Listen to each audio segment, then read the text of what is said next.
Buenos días, amada iglesia. Que el Señor nos continúe bendiciendo.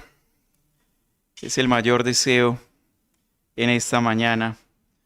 Gozo y alegría dar el estar nuevamente compartiendo con ustedes, volverlos a ver después de un largo tiempo. Algunos de ustedes hace rato no los veía.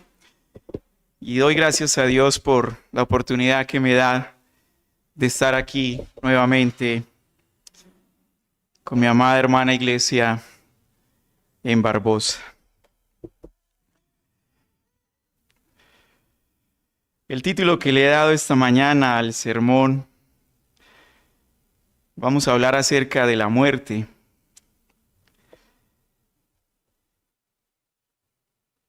Un tema que en la mayoría de las ocasiones genera mucha inquietud, mucha controversia. Le he dado como título La muerte, tormento o consolación. Esta semana fui invitado a compartir la palabra de Dios en un sepelio.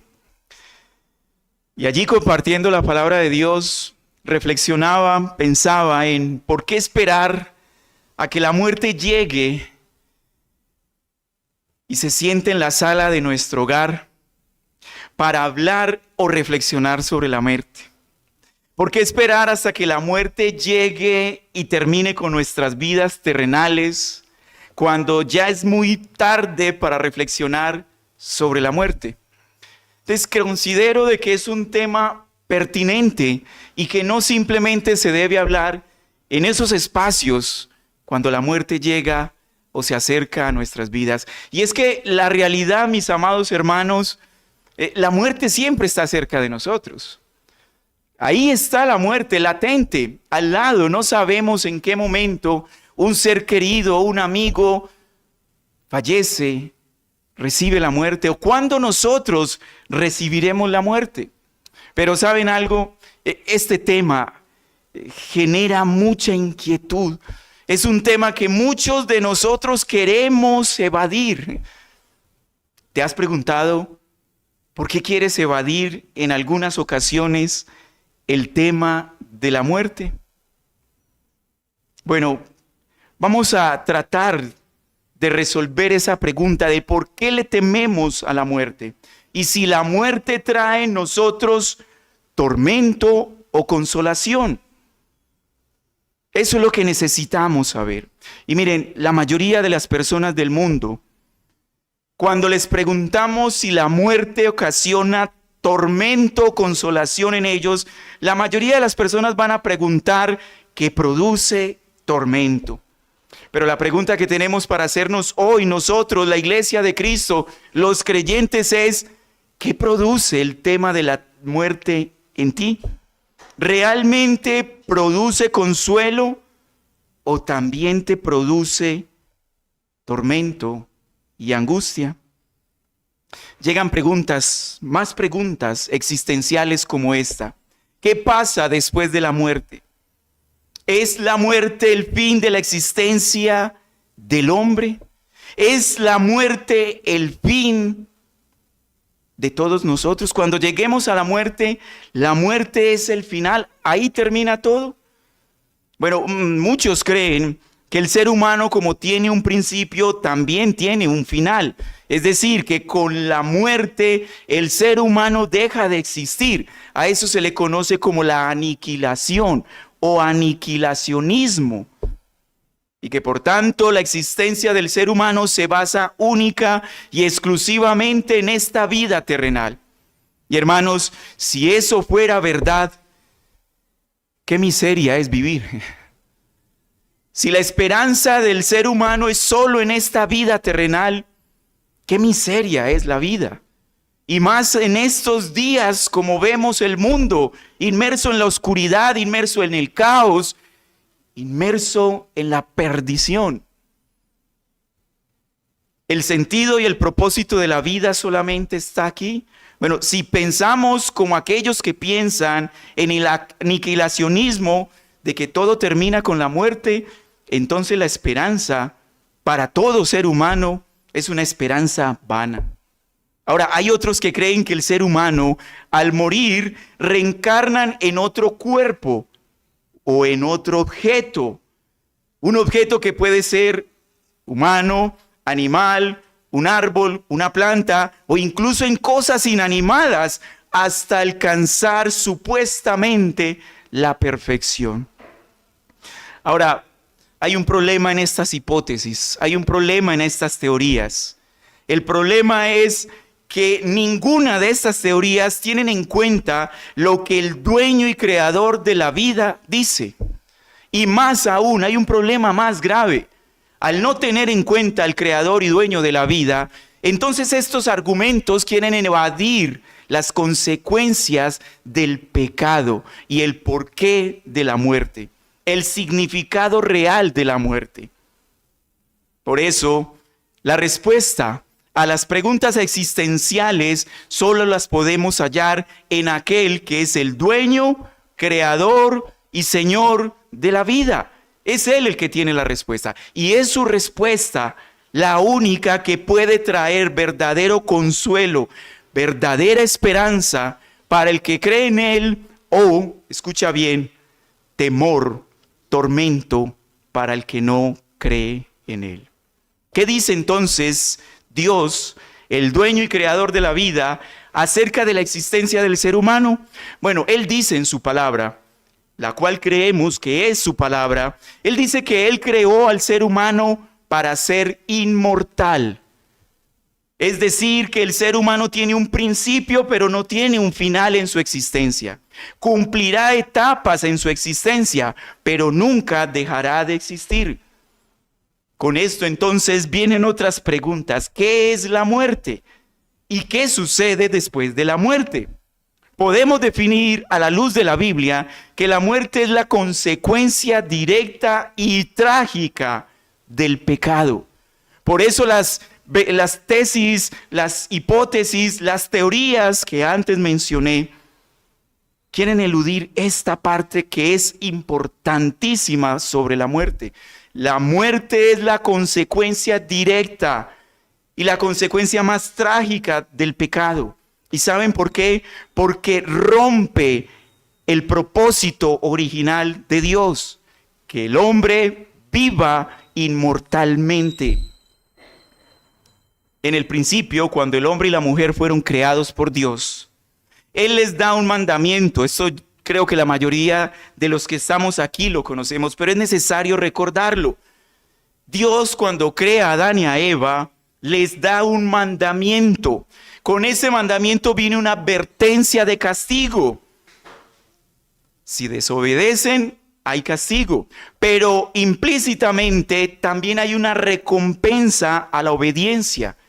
Si se obedece, si permanecen en el mandamiento, hay una bendición, hay una recompensa. Claramente nos lo dice Génesis capítulo 2, versículos 16 al 17. Y mandó Jehová Dios al hombre diciendo: de todo árbol del huerto podrás comer, pero del árbol del conocimiento del bien y del mal no comerás, porque el día que de él comieres, ciertamente morirás. ¿Cuál es el mandato? No comerás del árbol del conocimiento del bien y del mal. ¿Cuál es la advertencia al castigo? Porque el día que de él comieres, ciertamente morirás.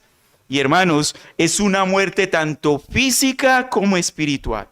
¿Cuál es la recompensa implícita que estaba allí? Bueno, la recompensa es que si obedecían, obtendrían una vida, no la muerte, sino vida, tanto física como espiritualmente, eternamente.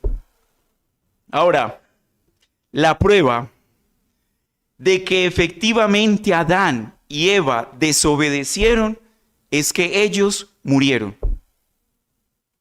La prueba de que ellos desobedecieron es que ellos murieron. Porque ¿cuál era la advertencia? Porque el día que del árbol comieres, ciertamente morirás. ¿Por qué murieron? Bueno, porque Dios aplica la advertencia, las consecuencias de desobedecer su mandamiento. Y con ellos toda la humanidad entonces es sentenciada a morir tanto físicamente como espiritualmente. Ellos, Adán, especialmente Adán, era el representante de toda la humanidad. Adán falla, toda la humanidad falla y cae en pecado. La muerte entonces es la consecuencia directa del pecado, es la separación del cuerpo y del espíritu del ser humano. Siendo el ser humano en su composición materia y espíritu, recuerden que nosotros creemos no en una composición de 3 elementos, sino de 2 elementos, la parte material y la parte espiritual. Cuando estos 2 elementos se separan, a eso se le define la muerte, no la aniquilación, no el dejar de existir. Aunque el cuerpo material regresa al polvo, como nos lo dice Génesis 3:19, a propósito, después de la caída, el espíritu regresa a Dios. Lo dice claramente Eclesiastés capítulo 12, versículo 7. Y el polvo vuelve a la tierra como era, y el espíritu vuelve a Dios que lo dio. Tanto el cuerpo como el espíritu pasan a un estado temporal de existencia, pero el cuerpo sin el espíritu está muerto, como nos lo enseñaba esta mañana nuestro hermano Luis Fernando allí en Santiago. El cuerpo sin el espíritu está muerto. No se puede decir que la materia sin el espíritu tiene vida, pero el espíritu sí continúa en una existencia real. La pregunta que viene entonces con esta definición es, ¿qué sucede? ¿O dónde está más bien? ¿Cuál es el lugar donde el espíritu que realmente existe se separa del cuerpo? La Biblia nos cuenta una historia muy particular que el mismo Señor Jesucristo enseñó, recopilada por el evangelista Lucas. Y cuando leemos el Evangelio de Lucas, debemos prestarle atención a muchos detalles. Recuerden que él es un historiador, es un investigador. Está investigando, él investigó la historia del Señor Jesucristo. Y agrega unos detalles que los otros evangelios no agrega. Y él nos cuenta una historia, la historia que fue leída por nuestro hermano, Lucas 16:19, la cual yo les pido el favor, volvamos a leer esta historia en la cual nos va a dar claridad, no solamente de la muerte, sino de sus consecuencias y el lugar donde estas almas, donde estos espíritus que se han separado de su cuerpo, permanecen temporalmente esperando el juicio final. Lucas 16:19 al 31 dice: había un hombre, recuerda, esta es una historia que el Señor Jesucristo contó. Es el propio Señor Jesucristo contando esta historia. Había un hombre rico que se vestía de púrpura y de lino fino y hacía cada día banquetes con esplendidez. Había también un mendigo llamado Lázaro que estaba echado a la puerta de él, lleno de llagas, y deseaba saciarse de las migajas que caían de la mesa del rico. Y aún los perros venían y le lamían las llagas. Y aconteció que murió el mendigo y fue llevado por los ángeles al seno de Abraham. Y murió también el rico y fue sepultado. Y en el infierno alzó sus ojos, estando en tormentos, y vio a Abraham de lejos y a Lázaro en su seno. Entonces él, el hombre rico, dando voces, dijo: Padre Abraham, ten misericordia de mí, y envía a Lázaro para que moje la punta de su dedo en agua y refresque mi lengua, porque estoy atormentado en esta llama. Y le dijo a Abraham: Hijo, acuérdate que recibiste tus bienes en tu vida, y Lázaro también males, pero ahora él es consolado aquí y tú atormentado. Y además de todo esto hay una gran cima, está puesta entre nosotros y vosotros, de manera que los que quieren pasar de aquí a vosotros no pueden, ni de allá pasar acá. Y dijo el rico: Te ruego pues, Padre, que lo envíes a la casa de mi padre, porque tengo 5 hermanos, para que les testifique, a fin de que no vengan ellos también a este lugar de tormento. Y Abraham le dijo, a Moisés y a los profetas tienen, óiganlos. Entonces él dijo, no, padre Abraham, pero si alguno fuere de ellos entre los muertos, se arrepentirán. Versículo 31. Mas Abraham le dijo, si no oyeron a Moisés, si no oyen a Moisés y a los profetas, tampoco se persuadirán si alguno se levanta de los muertos. Para estudiar esta historia, vamos a tener presente unos elementos. Recuerden, es Lucas y Lucas nos da unos elementos en los cuales debemos concentrarnos y prestarle atención. Primero, hay dos hombres que mueren. Dos hombres que, según como lo dice también Eclesiastés, reciben lo que todo el hombre va a recibir, la muerte. Si hay algo seguro en esta vida, es que vamos a morir. Un hombre rico, sin nombre, observan allí que simplemente se dice un hombre rico. Pero el otro hombre, humilde, miserable, con un nombre. Este detalle es importante. Un hombre sin nombre, otro hombre con nombre. También debemos tener presente el lugar a donde va cada uno. Hay una gran diferencia según la historia del lugar donde terminan sus almas, su espíritu después de la muerte. También se menciona a Abraham, el padre de la fe. Y también se menciona a Moisés y los profetas.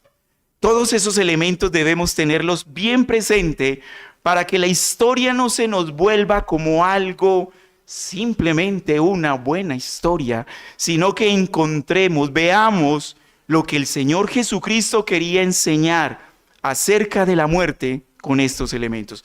Rápidamente lo repito, dos hombres, uno sin nombre, el otro con nombre. El lugar a donde van, totalmente diferentes. Abraham, el padre de la fe. Moisés, que representa la ley. Los profetas, que representan a aquellos que anunciaron, profetizaron acerca del Mesías. No es necesario explicar mucho la historia, porque la historia es clara, pero sí resaltemos 4 aspectos en los cuales vamos a desarrollar el sermón de esta mañana sobre la historia. La historia entonces nos relata la muerte de 2 hombres, de 2 personas, el rico y Lázaro. Hermanos, estas 2 personas representan a toda la humanidad. Tenlo presente. O sea, no estamos hablando de 2 personas en particular. Son 2 personas que representan a toda la humanidad, en toda la historia de la humanidad. En ellos está representada toda la humanidad. Así que en uno de estos 2 hombres, tú y yo estamos representados. El hombre rico representa la parte de la humanidad que se enfoca solo en lo material de este mundo. El hombre rico representa a aquellos que están enfocados solo en las cosas efímeras y pasajeras de este mundo. El hombre rico representa a todos ellos que ven las riquezas como su Dios. Incluso el original, cuando hace referencia al hombre rico, utiliza el mismo término hacia el Dios del dinero, el Dios Mamón. Eso es lo que representa este hombre rico, a aquellos que rechazan al Dios verdadero y se enfocan en los dioses falsos de este mundo. El Señor Jesucristo no está condenando a los ricos de este mundo. Ese no es el enfoque cuando menciona al hombre rico. Lo que Él está condenando es a aquellos que se enfocaron en los dioses paganos, vanos, efímeros, de este mundo caído. Por otra parte, está Lázaro. Observan que dicen simplemente un hombre rico. Un hombre rico. Téngalo presente, ya les voy a decir por qué es importante que este hombre no tenga nombre. El otro hombre aquel que sí tiene un nombre, Lázaro, un hombre miserable, lleno de enfermedades, de llagas, representa a los humildes que se enfocan en las cosas eternas y no terrenales, que buscan lo duradero y eterno y no lo pasajero. Y eso nos recuerda las bienaventuranzas que el mismo Señor Jesucristo nos dio en Mateo capítulo 5 en adelante, versículo 3 de Mateo 5. Bienaventurados los pobres en espíritu, porque de ellos es el reino de los cielos. ¿Ya están haciendo la conexión del lugar también? Bienaventurados los que están tristes. Este hombre en su miseria no tenía gozo. Pero el Señor Jesucristo, aquellos que están tristes, son bienaventurados porque ellos serán consolados. ¿Estamos uniendo las bienaventuranzas con la historia que el Señor nos cuenta? Bienaventurados los mansos porque ellos heredarán la tierra. Bienaventurados los que tienen hambre. Este hombre mendigaba las migajas que caían de las mesas de este hombre rico. Bienaventurados los que tienen hambre y sed de justicia, porque ellos serán saciados. Un hombre con nombre Lázaro. ¿Saben qué significa el nombre Lázaro? En hebreo, Elazar, que es lo que, como se pronuncia en hebreo, significa Dios ha socorrido. No es una coincidencia que los dos Lázaros que encontramos en la Escritura reciban de parte de Dios, directamente de Dios, su socorro, su misericordia. El miserable recibe misericordia, porque Dios es un Dios misericordioso.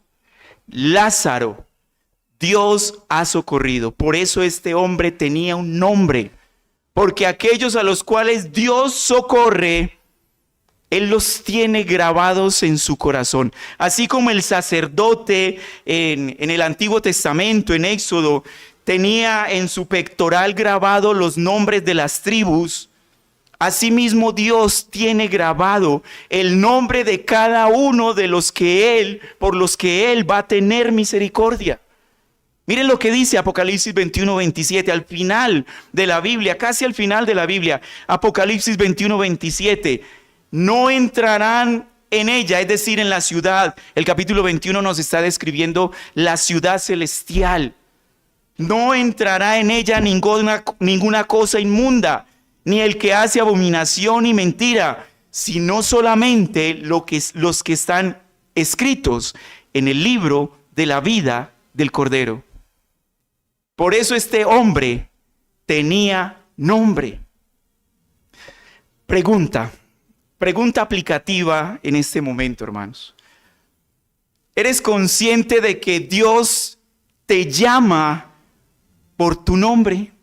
Que te conoce por tu nombre. Y es un conocimiento no meramente teórico, sino un conocimiento íntimo. En otras palabras, mi hermano, ¿con quién te identificas en esta parte de la historia? ¿Crees que Dios no recuerda tu nombre o que Dios no tiene tu nombre escrito en el libro de la vida? ¿Y que haces parte del grupo que representa el hombre rico sin nombre? ¿O te representa Lázaro? ¿Cuántos Lázaros y cuántos Lázaras hay aquí? Representados en este hombre miserable, pero con la vista, con sus ojos, con su fe puesta en lo eterno, no en lo terrenal. En segundo lugar, debemos ver la diferencia de los dos lugares.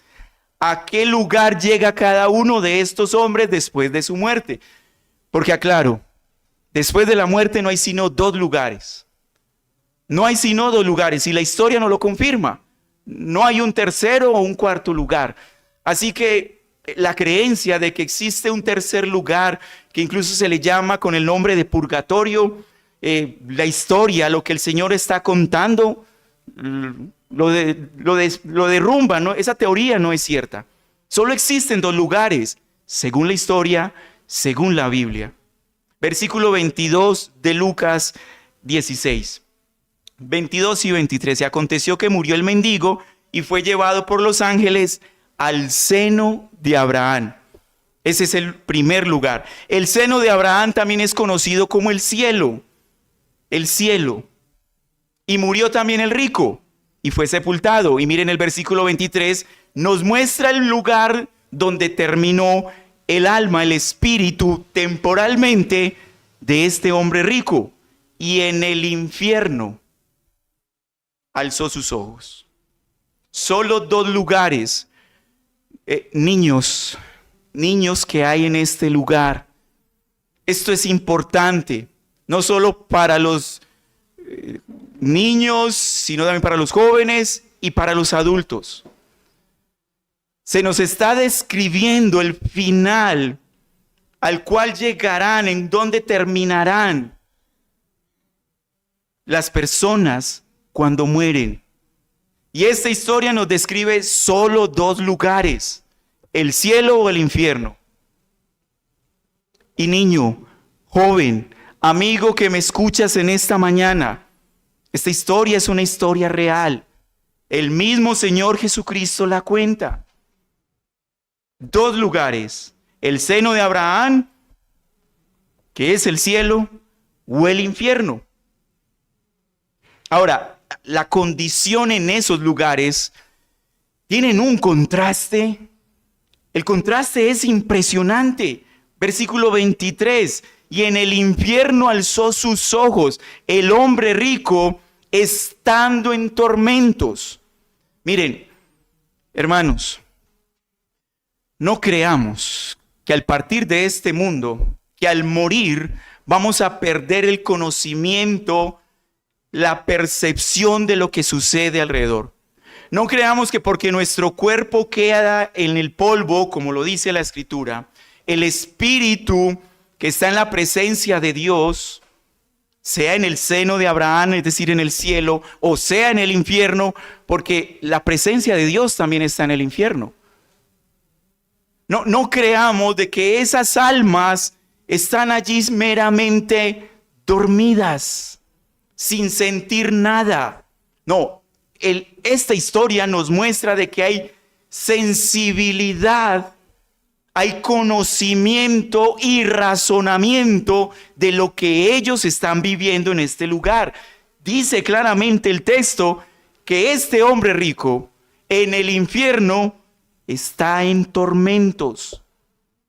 Y desde allí logra ver a Abraham de lejos y a Lázaro en su seno. Pregunta, o no se han preguntado más bien, ¿por qué se involucra a Abraham en la historia? ¿Por qué es Abraham el que lo está consolando? La Biblia, ¿qué nos dice de Abraham? Hoy fue enseñado algo acerca de Abraham en la escuela. A propósito, no se pierdan las escuelas. Las escuelas también son para la edificación de ustedes, hermanos. No es solo la predicación. Hagan el esfuerzo de venir a las escuelas. En la escuela en Santiago, capítulo 12, nos habló de Abraham. Y a Abraham se le llama el padre de la fe. Eso es importante, porque este hombre, Lázaro, un hombre con nombre, y recuerda, es al que Dios socorrió, del que Dios tiene misericordia. Este hombre que dice la Escritura estaba siendo consolado. El texto que estamos viendo, versículo 25, y le dijo a Abraham: hijo, acuérdate que recibiste tus bienes en tu vida, y Lázaro también males, pero ahora él, Lázaro, es consolado aquí, y tú atormentado allá. Bueno, ¿por qué Lázaro está siendo consolado por el Padre de la fe? Bueno, allí Lázaro, igual que todos los que creemos con la fe de salvación, con la fe verdadera, que es evidenciada por nuestras obras aquí en la tierra, al igual que Lázaro, vamos a estar en el cielo recibiendo el fruto de nuestra fe. Aquí hay evidencias, como se enseñó esta mañana, hay unas obras que evidencian nuestra fe. Pero ¿saben dónde vamos a recibir el mayor gozo, el fruto más grande de nuestra fe? Bueno, cuando estemos en el cielo, siendo consolados. Así que Abraham está involucrado en la historia para decirnos de que nuestra fe no es vana, de que nuestra fe nos lleva a tener la esperanza de que cuando partamos de este mundo vamos a estar consolados directamente por los siervos de Cristo. Nuestra fe no es en vana. Nuestra fe no solamente será el consuelo allá en la eternidad, sino que también nuestra fe hoy, en este mundo, antes de partir, antes de morir, tiene que ser el consuelo para todos los que creemos. El hombre rico, aquel que amó más las cosas materiales que a Dios, aquel hombre estaba siendo atormentado en llamas de fuego. Y miren que la historia nos dice que estaba sediento. Hermanos, los expertos, no sé si aquí hay expertos en ese tema, si me equivoco, por favor me corrige, pero dicen los expertos que no hay muerte, o una de las muertes más duras, más dolorosas, más atormentadoras para un ser humano. La muerte más compleja es a través de la deshidratación. Esas personas que mueren en el desierto, que mueren por deshidratación, dicen que es de las muertes más horrendas. Es como sentir que tus labios, tu lengua, tu garganta, los pulmones están llenos de fuego.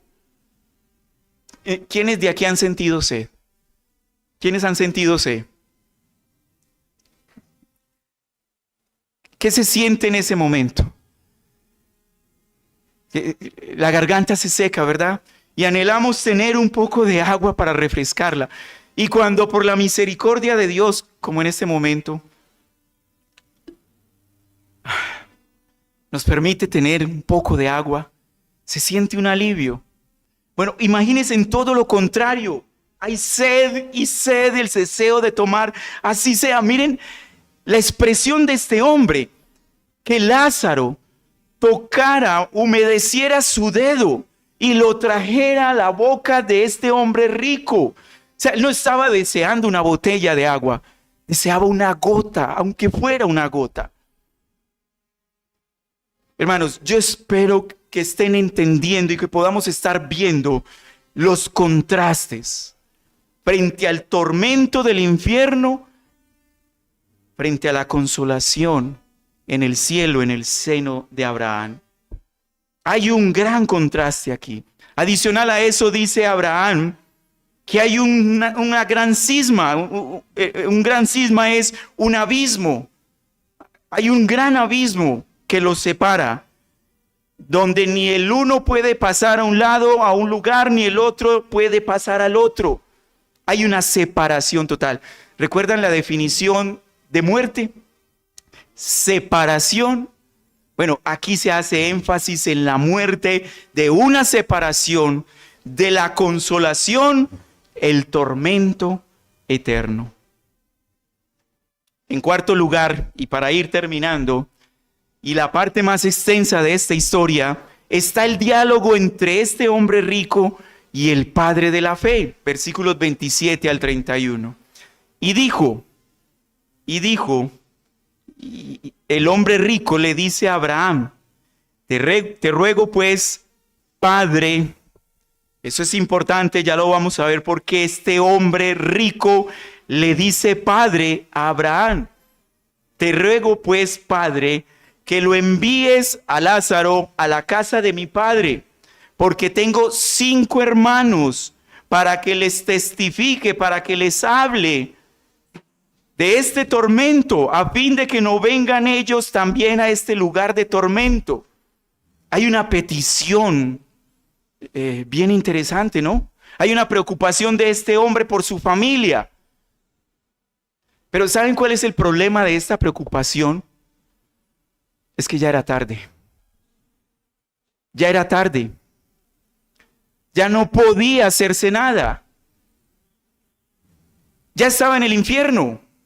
Esa es la respuesta que le da Abraham, versículo 28. Y Abraham le dijo a Moisés, versículo 29. Y Abraham le dijo a Moisés, y Abraham le dijo a Moisés y a los profetas, tienen, óigalos.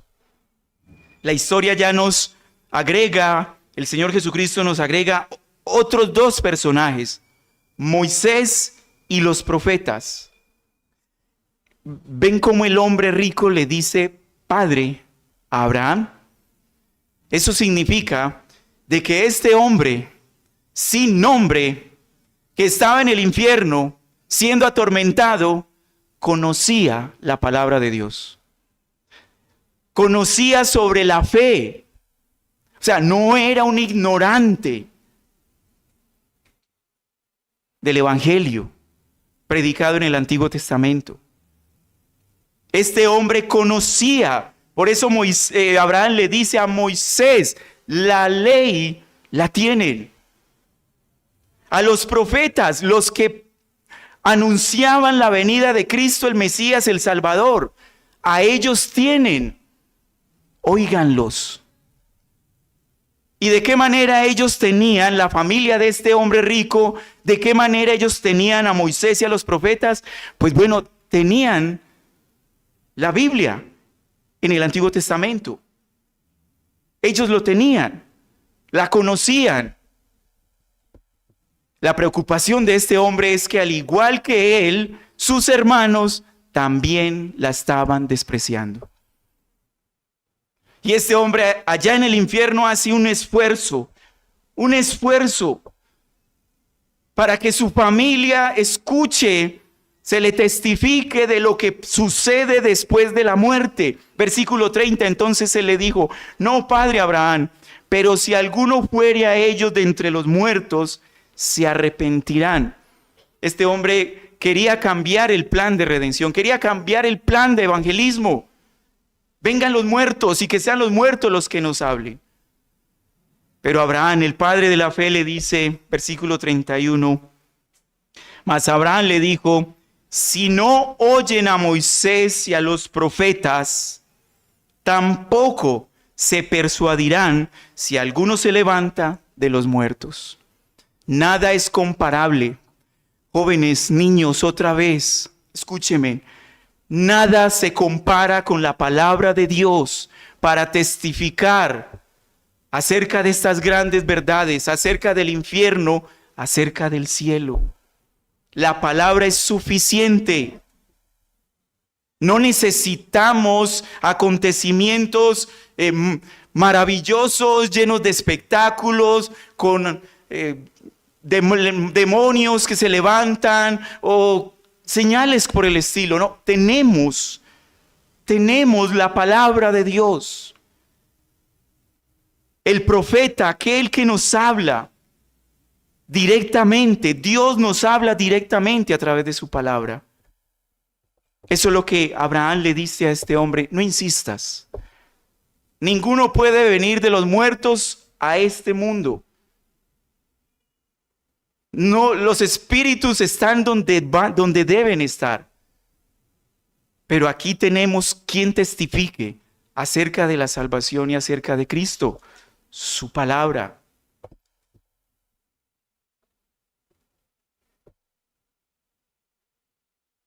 Este hombre conocía la palabra de Dios. Este hombre no era un ignorante. Y esto preocupa mucho más en la historia, porque no estamos hablando de los impíos de allá afuera, sino que se está hablando de hombres y mujeres que se sientan cada 8 días en el servicio de adoración a escuchar a Moisés y a los profetas, a escuchar directamente al Señor Jesucristo en los evangelios, a escuchar directamente la interpretación de la palabra a través de las cartas, a escuchar sobre el final de los tiempos en Apocalipsis. Es un hombre, como muchos de los que estamos aquí sentados hoy, que conocían pero no creían, porque amaban más las cosas de este mundo que las cosas de Dios. Ahora, ¿qué marca la diferencia para que un hombre esté en un lugar y Lázaro esté en el otro? ¿Sus obras? Porque el hombre rico hacía banquetes, menospreciaba a los mendigos, amaba más las cosas de este mundo, su Dios era el Dios de este mundo, y por eso estaba en el infierno. Y Lázaro estaba en el seno de Abraham porque era un miserable, enfermo, y por eso él merecía estar en el cielo. ¿Qué creen ustedes? ¿Eran sus obras las que determinaron el lugar donde terminaron sus espíritus, sus almas? No. Sus obras manifestaban lo que había en su corazón. Pero quien marca la diferencia allí es Cristo. La misericordia de Dios. ¿Recuerdan Lázaro? Dios tiene compasión, Dios tiene misericordia. Quien determina el lugar donde cada uno de nosotros terminará es Dios mismo. Porque no se trata del que más corre o del que más desee, sino de Dios que tiene misericordia. Hermanos, hoy debemos reflexionar sobre la muerte pensando en la misericordia y la bondad de Dios. Aunque nuestras obras aquí en la tierra manifiestan, expresan si verdaderamente somos salvos o no, todo depende de la misericordia de Dios. Y para aquellos que verdaderamente creemos en Jesucristo como nuestro Señor y Salvador, tenemos la esperanza de estar como Lázaro, de ver el fruto de nuestra fe allí siendo consolados temporalmente, porque este no es el final, ni para el hombre rico ni para Lázaro. Falta la resurrección. Y después de la resurrección, la vida o la muerte eterna. Pero después de que partas de este mundo, ya no hay oportunidades. La oportunidad es hoy, reflexionando a través de la muerte. Porque recuerda, la muerte siempre está cerca de nosotros.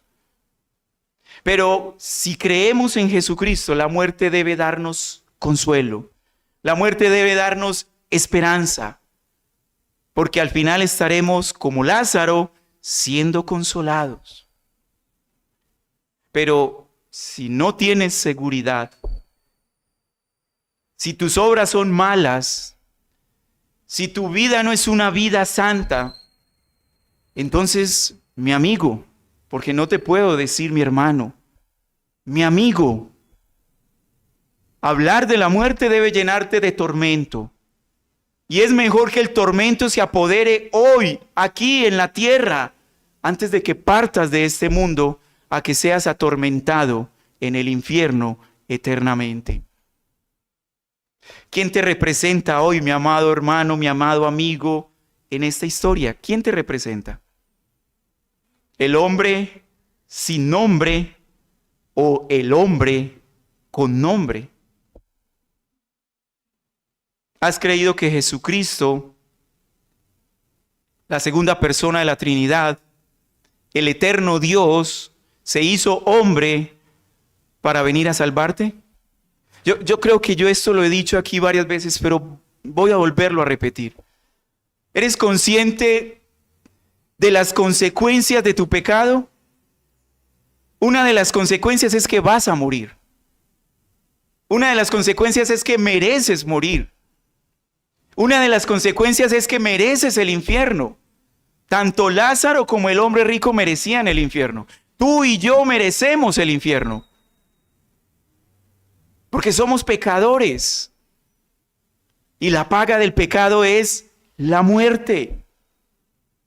Mira, hermanos, la consecuencia de tu pecado, amigo, la consecuencia de tu pecado es tan grave, es tan delicada, que una eternidad en el infierno no basta para pagar la deuda que tienes delante de Dios. Mira la gravedad de tus pecados. Jóvenes, niños, la gravedad de sus pecados es que ni aún una eternidad, es decir, un tiempo sin fin, pareciera una contradicción. Porque la eternidad no debería tener tiempo. Pero es algo que comienza pero no tiene fin. La eternidad en el infierno no es suficiente para que tú pagues la deuda que tienes delante de Dios. Y es por eso que es necesario que el Dios eterno se hiciera hombre para pagar lo impagable por ti y por mí. La deuda eterna es pagada por el Dios eterno. ¿Alcanzas a dimensionar las consecuencias de tu pecado, hermano? Porque cuando pensamos en el infierno como creyentes, terminamos postrados delante de Dios dándole gracias por su salvación. Porque una vez más, tú y yo merecíamos el infierno. Y Él nos salvó por gracia, por su amor, por su bondad, por su misericordia. Él nos vio como miserables. Nosotros nos debemos ver como miserables, porque el miserable recibe misericordia. Pero si tú te ves como el hombre rico, que hacía banquetes, que despreciaba al miserable, si tú te ves como ese hombre, Cristo entonces no es para ti. Porque Él vino a salvar a miserables. A miserables. Cuando pensamos en la muerte y cuando pensamos en el infierno y vemos lo que recibimos, gracia sobre gracia, entonces terminamos postrados adorando a nuestro Dios. Y cuando vemos el cielo, donde está Lázaro y donde están todos aquellos que murieron en Cristo y donde irán todos los que mueran en Cristo, cuando vemos el cielo, entonces nuestras vidas aquí en la tierra cobran esperanza para sobrellevar cualquier dificultad, para sobrellevar cualquier miseria, para sobrellevar cualquier problema, porque al final veremos el fruto de nuestra fe.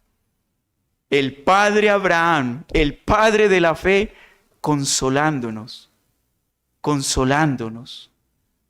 en un estado temporal, mientras recibimos el estado eterno, con nuestros cuerpos y almas glorificadas, para estar ya no siendo consolados, llenos de gozo por el Padre Abraham, sino directamente por Cristo, en el cielo nuevo y la tierra nueva, donde mora la justicia, donde no habrá más llanto, donde no habrá más dolor, donde allí solo será gozo, porque estaremos con nuestro Salvador.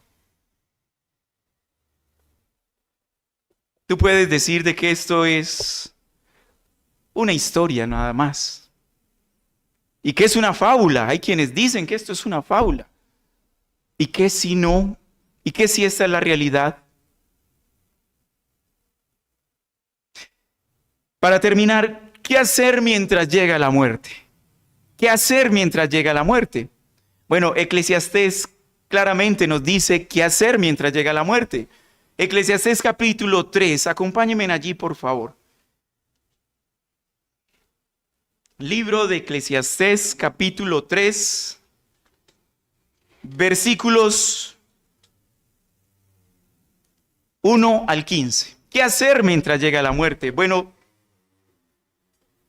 el predicador, el escritor de Eclesiastés, analizando todo lo que se ve en el mundo, concluyendo de que todo es vanidad de vanidades, pero esa no es la única conclusión de Eclesiastés. Eclesiastés también nos dice que aunque todo en el mundo es vanidad, porque todo esto va a terminar, bueno, lo que Dios nos da, nos lo da para que lo gocemos. en el tiempo adecuado. Dice Eclesiastés, todo tiene su razón y todo lo que se quiere debajo del cielo tiene su tiempo. Mientras llega la muerte, entonces hay tiempo de nacer y tiempo de morir, tiempo de plantar y tiempo de arrancar, tiempo de matar y tiempo de curar, tiempo de destruir y tiempo de edificar, tiempo de llorar y tiempo de reír, tiempo de echar y tiempo de bailar, tiempo de esparcir piedras y tiempo de juntar piedras, tiempo de abrazar y tiempo de alejarse de abrazar, tiempo de buscar y tiempo de perder, tiempo de guardar y tiempo de tirar, tiempo de romper y tiempo de coser, tiempo de callar y tiempo de hablar, tiempo de amar y tiempo de aborrecer, tiempo de guerra y tiempo de paz. ¿Qué provecho tiene el que trabaja de la labor que hace? Yo he visto la tarea que Dios ha dado a los hijos de los hombres para que se ocupen en ella. Miren, versículo 11. Todo lo hizo hermoso en su tiempo y aún ha puesto eternidad en su corazón, de tal manera que no alcance el hombre a entender la obra que hizo Dios desde el principio hasta el fin. Yo he conocido que no hay cosa mejor para ellos que alegrarse y hacer bien en su vida. Mientras llega la muerte, alégrate en lo que Dios te ha dado. Y también que es don de Dios que todo hombre coma y beba y goce el bien de todo su trabajo.